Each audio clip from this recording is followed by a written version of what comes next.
In this video, I'm going to show you how to change the grid line color in Excel.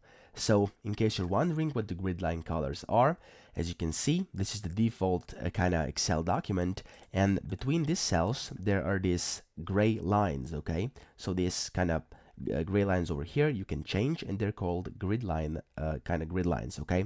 And you can change the color of these very, very easily. Now you can change it for the entire document or just for a sheet you want.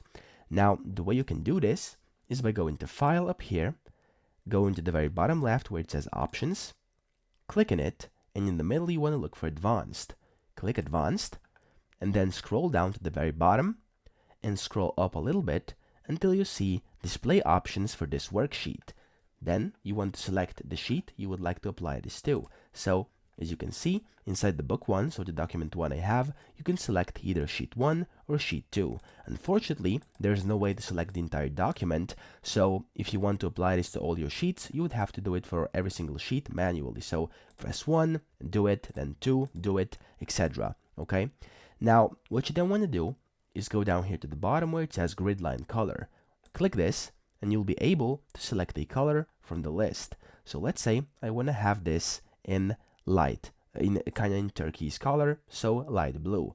I'm gonna click it, and then what you want to do is click OK, and as you can see, my grid line color has now changed. Now, if I go to sheet 2, as you can see, this wasn't applied, of course, because I selected sheet 1, and if you kind of get sick of this and you want to go back to normal, it's very simple as well. You want to go back to File, Options, click Advanced, scroll down, look for that window again, which says Display Options for this worksheet. Make sure to select the sheet you're working on and try to change it back to normal, and then click the grid line color and press Automatic, OK, and as you can see, everything has now been turned back to normal. So that's pretty much it. I hope this video helped you out, and if it did, please subscribe to the channel and help me out as well.